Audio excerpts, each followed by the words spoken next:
दोस्तों, middle east में कभी भी हमले शुरू हो सकते हैं। ईरान की आईआरजीसी ने चेतावनी दे दी है, अल्टीमेटम दे दिया है गल्फ कंट्रीज को कि उन कंट्रीज को खाली कर दिया जाए, देशों को खाली कर दिया जाए और होर्मुज के इलाके में जो भी जहाज खड़े हैं उन सभी जहाजों को उनके सेलर्स, उनके नाविक छोड़कर निकल जाए, क्योंकि हमला शुरू होगा तो सबसे पहले उन्हें ही तबाह किया जाएगा। बाकायदा ये वार्निंग दे दी गई है, चेतावनी दे दी गई है। सीज फायर खत्म होते ही ये चेतावनी सामने आई है, जिसका मतलब ये है कि कभी भी जंग शुरू हो सकती है, वापस से जंग शुरू हो सकती है। चेतावनी क्या आई है, सबसे पहले उस पर बात कर लेते हैं। आईआरजीसी के जो स्पोक्स पर्सन हैं इब्राहिम जुल्फागरी, उनकी तरफ से एक्सपर पोस्ट किया गया। सबसे पहला पोस्ट उन्हीं का सामने आया, जिसमें उन्होंने बताया कि everyone must leave the UAE, Qatar, Bahrain, Saudi Arabia and Kuwait immediately. Seamen on all vessels in the Arabian Gulf must also prepare to evacuate their ships.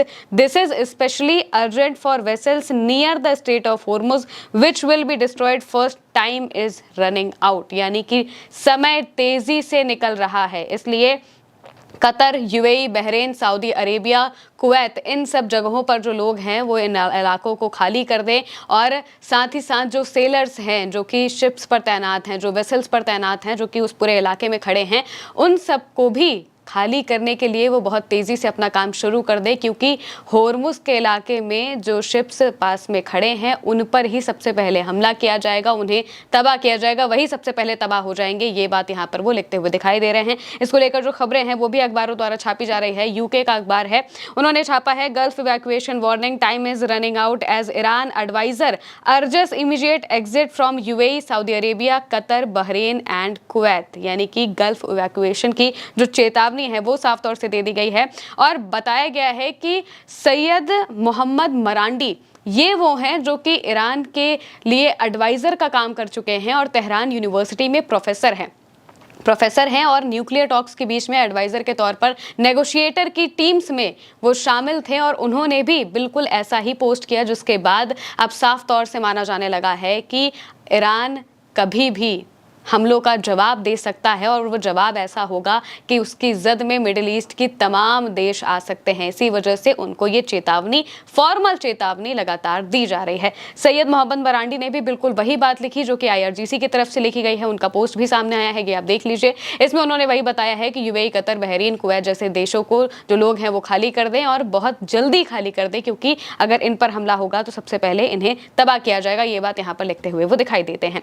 Iran की तरफ से लोगों को तुरंत इन जगहों को छोड़ने के लिए कहा गया है, जिसका मतलब यही है कि वैसे तो सीज फायर खत्म हो चुका है। सीज फायर को अमेरिका ने अपनी तरफ से आगे बढ़ाया है। डोनाल्ड ट्रंप ने कहा कि हम सीज फायर को आगे बढ़ा रहे हैं, लेकिन कब तक के लिए बढ़ा रहे हैं, कितनी देर तक के लिए बढ़ा रहे हैं, कैसे इस पर आगे काम होगा, इस पर उन्होंने कोई खास जानकारी नहीं दी है। उन्होंने सिर्फ इतना कहा है अपने पोस्ट में कि जब तक ईरान की तरफ से कोई प्रस्ताव पेश नहीं कर दिया जाता तब तक के लिए हम सीज फायर बढ़ा रहे हैं। ईरान दूसरी तरफ कह रहा है कि हमने तो सीज फायर बढ़ाने के लिए कहा ही नहीं है, हम अपनी तरफ से तैयारियां कर रहे हैं, हम तो बातचीत के लिए तैयार हैं, आप नाकाबंदी हटाइए, हम बातचीत कर लेंगे। लेकिन अमेरिका नाकाबंदी नहीं हटा रहा है, जिसका मतलब ये है कि अमेरिका शांति नहीं चाहता है।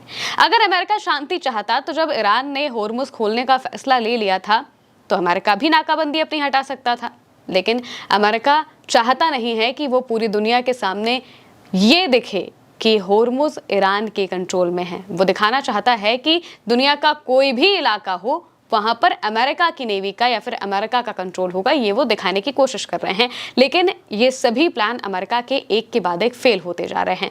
ट्रंप को लगा था कि उनकी धमकियों से ईरान डर जाएगा और जब वो हमला करेंगे तो उसका जवाब नहीं देगा, लेकिन ऐसा हुआ नहीं। 28 फरवरी को ईरान पर हमला किया गया और जवाबी कार्रवाई ईरान ने इतनी तगड़ी की कि 40 दिनों तक अमेरिका की हालत खराब कर रख दी।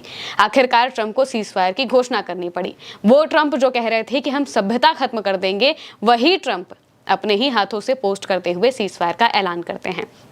इसके बाद बातचीत के टेबल पर आने की कोशिश करते हैं, लेकिन यहाँ पर भी ईरान को धोखा देने की पूरी कोशिश की जाती है। कहा जाता है पहले कि लेबनान को सीज फायर में ऐड ही नहीं किया गया था। ईरान कहता है सीज फायर लेबनान में नहीं होगा तो हम होर्मुज नहीं खोलेंगे, साफ सीधी बात है। फिर वापस से बातचीत होती है। ट्रंप इजराइल को मनाते हैं, नेतन्याहू को मनाते हैं, उनके आगे हाथ पैर जोड़ते हैं कि किसी तरह से लेबनान में सीज फायर कर लो ताकि होर्मुज खुल जाए। दोस्तों, होर्मुज अमेरिका के लिए एक ऐसी जगह बन चुका है जिसके जरिए ही वो या तो अपना वर्चस्व साबित कर सकते हैं या तो अपना पतन गलत साबित कर सकते हैं, क्योंकि होर्मुज अगर अमेरिका नहीं खुलवा पाया, अपनी शर्तों पर नहीं खुलवा पाया, तो जाहिर सी बात है पूरी दुनिया यही कहेगी कि आखिर आपने ये जंग लड़ी क्यों। जंग आपने लड़ी ईरान में सत्ता परिवर्तन के लिए, वो हुआ नहीं। जंग आपने लड़ी ईरान का यूरेनियम लेने के लिए, ईरान वो देने के लिए तैयार नहीं है। जंग आपने लड़ी ईरान के मिसाइल प्रोग्राम्स को खत्म करने के लिए, लेकिन ईरान का मिसाइल प्रोग्राम आज भी जिंदा है। रोज मिसाइलें वो प्रोड्यूस कर रहे हैं, अपनी मिसाइलों को तैनात कर रहे हैं, टारगेट तक उन्होंने अपने लॉक कर लिए हैं। ये बात साफ तौर से ईरान की IRGC की तरफ से कह दी गई है। IRGC की तरफ से बाकायदा पोस्ट किया गया है, बताया गया है कि हमारी उंगलियां ट्रिगर पर हैं, 100% ट्रिगर पर हैं, और अगर अमेरिका की तरफ से जरा सा भी हमला हमारी तरफ किया गया तो हम सीधा जो पहले से हमने टारगेट लॉक करके रखे हैं उन सब पर हम हमला जवाबी कार्रवाई शुरू कर देंगे। और इसी जवाबी कार्रवाई की वजह से ही ये इवैक्यूएशन की बात सामने आई है। पहले IRGC की तरफ से पोस्ट किया गया कि हम जवाबी कार्रवाई शुरू कर देंगे अगर अमेरिका हमला करता है तो। ईरान अभी भी ये बात कह रहा है कि हम तब तक हमला नहीं करेंगे जब तक आपकी तरफ से हमला नहीं होता। जाहिर सी बात है कि अमेरिका ने अभी सीजफायर बढ़ाने को तो कहा है, लेकिन अमेरिका पर भरोसा किया जाना बिल्कुल भी सही नहीं होगा, जिसका मतलब यह है कि ईरान अपनी तरफ से पूरी तैयारी के साथ बैठा हुआ है।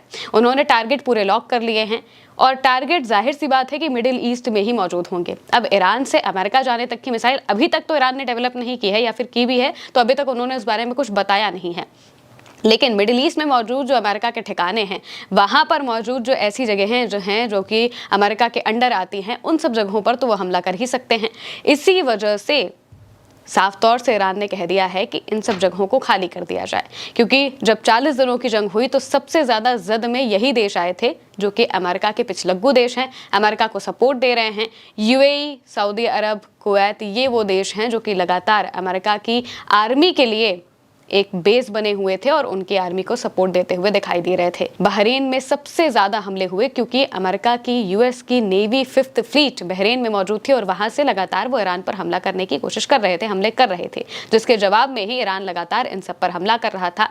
अब जब जंग वापस से शुरू होगी तो वापस से यही देश जद में आ जाएंगे और ये देश अब तो ये भी कहना शुरू कर चुके हैं कि किसी तरह से अमेरिका के बेसिस को यहाँ से हटाया जाए, क्योंकि उन्हीं बेसिस की वजह से ईरान इन पर हमला करेगा। अगर ये बेसिस नहीं होंगे तो जाहिर सी बात है कि ईरान के पास कोई रीजन नहीं रहेगा इन देशों पर हमला करने का। लेकिन उन्होंने अमेरिकी बेसिस को जगह दे के रखी है, जिस वजह से ही ईरान ने अब साफ तौर से कह दिया है कि ये हमारे निशाने पर आ जाएंगे अगर वापस से जंग शुरू होती है तो। अभी तक तो ऐसा कुछ निकल के सामने नहीं आया है कि जंग वापस से शुरू होगी, ऑफिशियली तौर पर ऐसा कुछ नहीं कहा गया है, लेकिन ये जरूर कहा गया है कि जवाबी कार्रवाई हम अपने हिसाब से करेंगे। नाकाबंदी नहीं हटी तो उस नाकाबंदी को तोड़ा जाएगा, बाय फोर्स तोड़ा जाएगा, ये भी ईरान की तरफ से कहा गया है।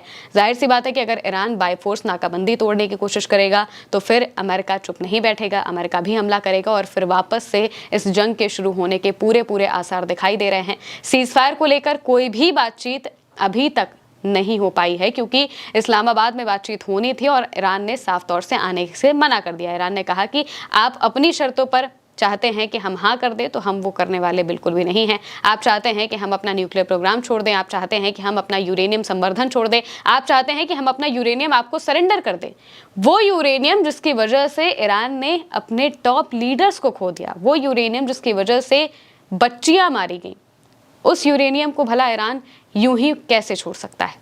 जाहिर सी बात है कि ईरान के लिए वो यूरेनियम बहुत ज़्यादा ज़रूरी है अपनी सुरक्षा करने के लिए, अपनी रक्षा करने के लिए, क्योंकि अगर यूरेनियम ईरान के पास नहीं रहेगा तो इजराइल जब चाहे तब ईरान पर हमला कर सकता है और ईरान उस हमले की जवाबी कार्रवाई भी ठीक तरीके से नहीं कर पाएगा।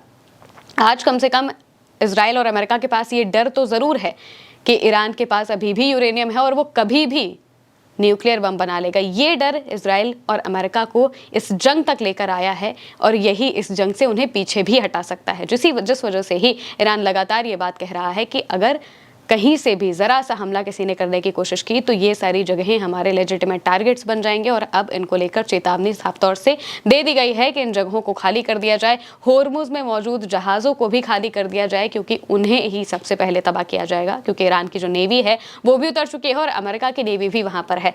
नेवी में अगर लड़ाई शुरू होती है तो फिर होर्मुज में भयंकर गोलीबारी शुरू होते हुए दिखाई दे जाएगी। गोलीबारी तो अभी भी हो रही है, जहाज़ों को रोका जा रहा है, लेकिन नेवी का टकराव अगर हुआ तो फिर ये मामला और बड़े लेवल पर बढ़ता हुआ दिखाई देगा। फिलहाल के लिए मेरे साथ इस खबर में इतना ही। आप देखते रहिए उल्टा चश्मे से।